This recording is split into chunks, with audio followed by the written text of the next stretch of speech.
Hi and welcome to Brooker Ceramics. This is day 27 of learning how to throw on a potter's wheel. This week I'm learning how to make these really angular jars from throwing kind of quite bowl cylinder shapes and then coming in and trimming up the edges, making them nice and flat.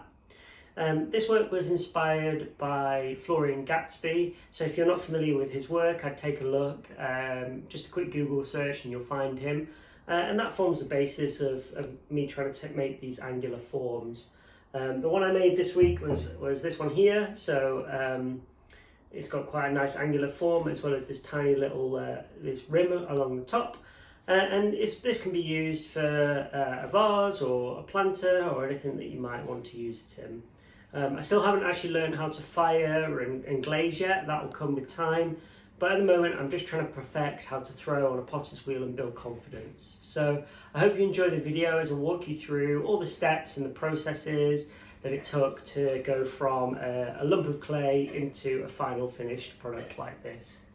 So if you enjoy, give us a like and let me know some of your thoughts in the comments. If you're experienced using potter's wheel, any feedback would be really great, help me learn as well. And look forward to seeing you in the next one. So this week I'm going to be making some angular vases. What I've done is I've had a look online for some examples and some shapes that I liked and drawn a few out.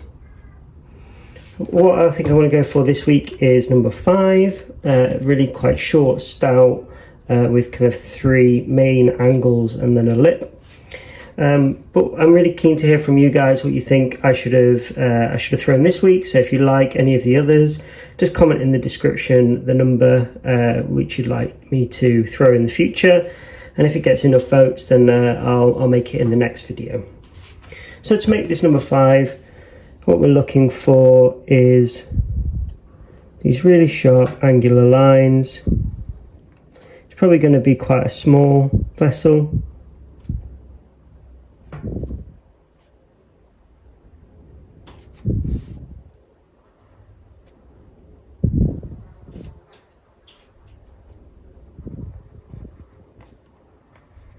Like this.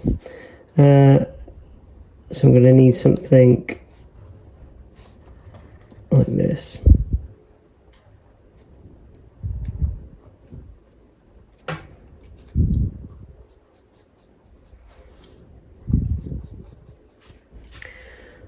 For this vessel it's probably going to be, I'd say, again probably 3 centimeters here and 5 in total. And then the height is probably going to be around 7 centimeters. So for this I'll be using 500 grams of stoneware clay. And it'll be a 2-step phase where I'll throw it probably as quite a round shape. So it'll probably be initially just a ball like that. And then I'll have to come in and with a kidney and just tidy up those lines, and then later on also trimming too to get this nice clean shape here. So let's begin weighing out the clay.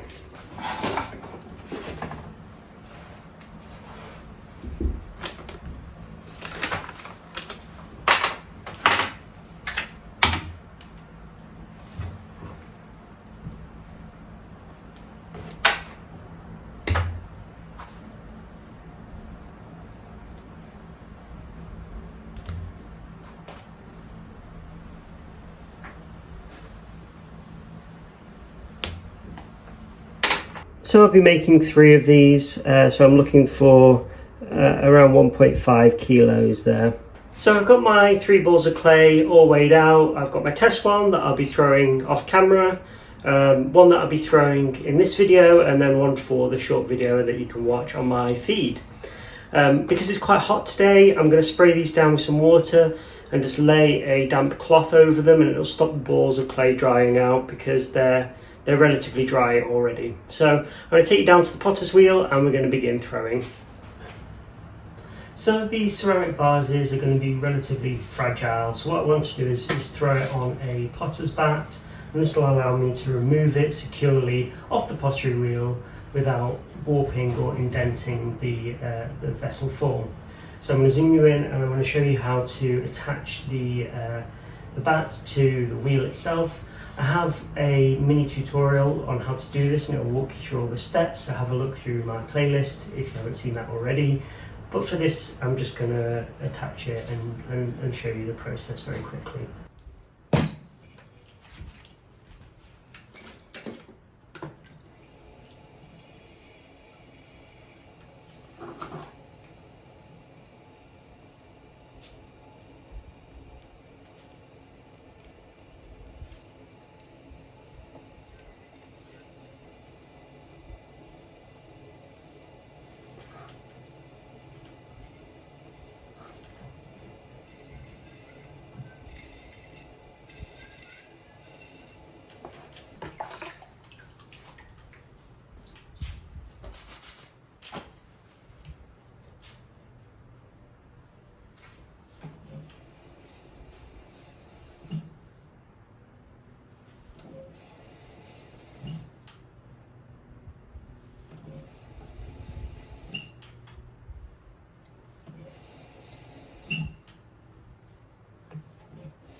Now that I've got my bat attached to the wheel, I can begin throwing. So I'm first going to start coning and centering the clay, and then I'll use my thumb to open it up.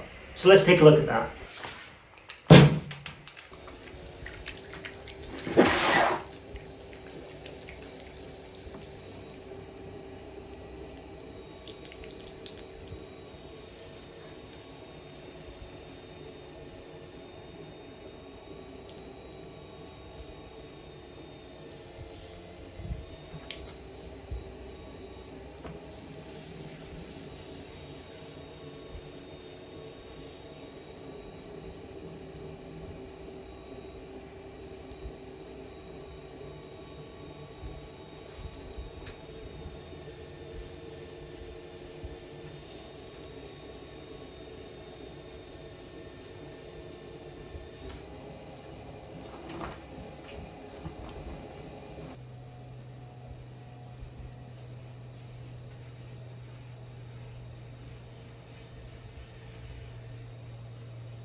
Now that I've got the basic shape roughed in, I'm going to set it aside for a couple of days to dry out nice and leather hard, and then I'm going to come back in and trim up the walls. So we'll come back in a few days and take a look.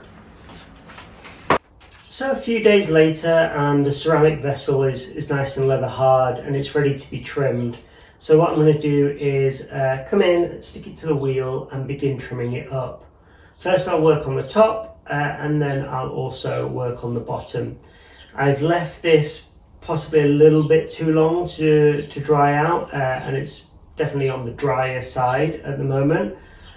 So hopefully I'll be able to trim it up today and just finish it off ready for firing. So let's zoom in and take a look at the pottery wheel.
So here's the final piece. It's been a real challenge this weekend, throwing and trimming up this final ceramic vessel. I've gone for something that's very angular with a very delicate lip, and I found that a real challenge over the past few days. I don't know whether because I was quite stressed in my personal life or things going on at work that that kind of translated into the throwing process, and quite often whilst I was throwing, the the vessel collapsed and just everything went wrong that could have gone wrong, really. So I definitely think some of the stress that was going on in my mind definitely transferred into my throwing process. Usually I find it quite therapeutic, but this weekend it was quite stressful, to be honest. But I'm glad I've got a final piece out of it. I don't know if it's got the quality that I'm really looking for in my ceramic vessels, so I might end up recycling this back into clay. But ultimately, I think there's a lot of learning that went on, and I definitely learned some new tips and tricks, and also learned, how to try and look at ceramic as a way for me to escape the stress and just kind of get lost in the making process. So definitely learned a lot, and hopefully next weekend when I throw, I'll have a much better experience. So thanks for watching. You're part of a super secret club that makes it to the end of my videos. So I just want to thank you guys for sticking around and watching to the end. And don't forget to give us a like and hit the subscribe button. If you think watching my videos that there's been any steps that I might have got wrong, or you think there's areas for improvement, let me know in the comments below, and look forward to seeing you in the next one.